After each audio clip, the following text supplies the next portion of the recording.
माननीय मुख्य अतिथि आदरणीय प्राचार्य महोदय, सम्मानित शिक्षकों और मेरे प्यारे मित्रों, आज 26 जनवरी है, हमारा गणतंत्र दिवस। ये वो दिन है जब भारतीय के मन में देशभक्ति की लहर और मातृभूमि के प्रति अपार स्नेह व सम्मान जाग उठता है। मैं आप सभी को हमारे 74वें गणतंत्र दिवस की हार्दिक शुभकामनाएं देता हूँ। Happy Republic day. रिपब्लिक क्या है? रिपब्लिक क्या है? गणतंत्र का अर्थ दोस्तों, रिपब्लिक शब्द लैटिन शब्द रेस पब्लिका से बना है, जिसका मतलब है लोगों से संबंधित। यानी रिपब्लिक कुछ ऐसा है जो लोगों से जुड़ा है। और अगर हम इसके हिंदी रूप में भी देखें तो गण का अर्थ है लोग और तंत्र का मतलब है सिस्टम, यानी लोगों का सिस्टम। रिपब्लिक या गणतंत्र एक व्यवस्था है जिसमें देश लोगों का होता है और सरकार लोगों की होती है। और इस सिस्टम को बहाल करने का सबसे बड़ा माध्यम है लोकतंत्र यानी डेमोक्रेसी, जिसे अब्राहम लिंकन ने बड़े ही सरल शब्दों में समझाया है। लोकतंत्र जनता का जनता के लिए और जनता द्वारा शासन है। और हमें इस बात का गर्व है कि भारत दुनिया का सबसे बड़ा लोकतंत्र है। पर रिपब्लिक की जरूरत पड़ी क्यों? दोस्तों, आपने सुपर 30 का ये डायलॉग जरूर सुना होगा, और अगर नहीं सुना तो कोई बात नहीं, मैं सुना देता हूँ। तो सुपर 30 का डायलॉग ये था कि अब राजा का बेटा राजा नहीं बनेगा, अब राजा वही बनेगा जो हकदार होगा। लेकिन पहले ऐसा नहीं था। पहले राजा का बेटा ही राजा बनता था, चाहे वो काबिल हो या नहीं। और वास्तव में आज भी कई अरब और अफ्रीकन देशों में मोनार्की यानी राजतंत्र है। लेकिन 500 BC के आसपास रोमन क्लब पर सैकड़ों सालों से राज कर रहे इन सभी राजाओं से मुक्ति पाने के बाद एक ऐसी व्यवस्था का निर्माण किया जिसमें जनता अपने प्रतिनिधियों का चुनाव कर सकती थी, जो उनके ओर में शासन करते। यानी अब कोई अकेला व्यक्ति जैसे कि कोई राजा नहीं था जिसके पास अनंत शक्तियां हो। दोस्तों, आगे चलकर दुनिया भर के कई देशों में यह सिस्टम अपनाया गया, जिसमें हमारा देश भारत भी शामिल है। पर क्या कह देने भर से कोई देश गणतंत्र बन सकता है?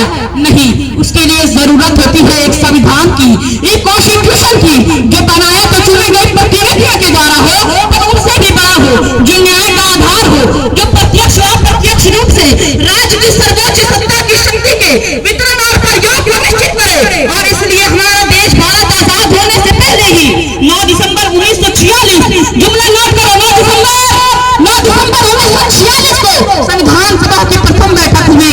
सब याद रखिएगा, 9 दिसंबर 1946 को संविधान सभा की प्रथम बैठक हुई।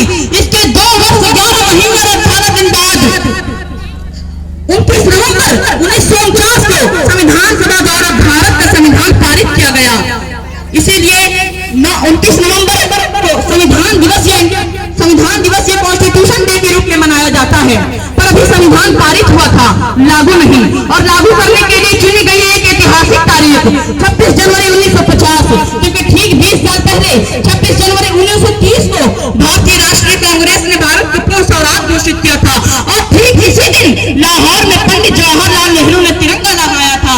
यहाँ में दुनिया के सबसे बड़े लिखित संविधान बनाने वाले बाबा साहेब भीमराव अंबेडकर और उनकी पूरी टीम को हृदय से सलाम करता हूँ और धन्यवाद करता हूँ। दोस्तों, 26 जनवरी देश का उत्सव है, गणतंत्र का उत्सव है। यह गांधी जयंती और स्वतंत्रता दिवस के अलावा मनाया जाने वाला एक मात्र राष्ट्रीय पर्व है। इसे पूरे भारतवर्ष में बड़े हर्षोल्लास के साथ मनाया जाता है। दोस्तों, 26 जनवरी अवसर है हमारे स्वतंत्रता सेनानियों को याद करने का, मंगल पांडे और लक्ष्मीबाई भगत सिंह को तिलक करने का। यह अवसर है नेताजी सुभाष चंद्र बोस, गांधी जी और लाल बहादुर को नमन करने का। यह अवसर है देश के लिए हंसते हंसते अपनी जान निछावर करने वाले जाबाज सिपाहियों को वंदन करने का। 26 जनवरी अवसर है सफल करने का कि तमाम विविधताओं के बावजूद हम दुनिया की सबसे बड़ी गणतंत्र व लोकतंत्र है। यह अवसर है सीना तान कर खड़े होने का और गर्व से जन गण मन गाने का। दोस्तों, गणतंत्र दिवस के दिन देश भर के विद्यालयों, सरकारी कार्यालयों व सभी राज्यों की राजधानियों में झंडारोहण व राष्ट्रीय गान का कार्यक्रम बड़े धूमधाम के साथ मनाया जाता है। विभिन्न रंगारंग कार्यक्रमों के माध्यम से हम अपने देश प्रेम को प्रदर्शित करते हैं और स्वादिष्ट मिठाइयों से एक दूसरे का मुंह मीठा कराते हैं। इस दिन हर छोटा बड़ा आदमी दुकानों में मिलने वाले छोटे छोटे राजभोगों को अपने घर के वाहनों पर सुशोभित कर अपने ही ढंग से इस दिन को मनाता है। और इन सब आयोजनों में प्रमुख है दिल्ली के राजपथ पर 26 जनवरी को मनाया जाने वाला गणतंत्र दिवस का भव्य समारोह, जिसकी कोई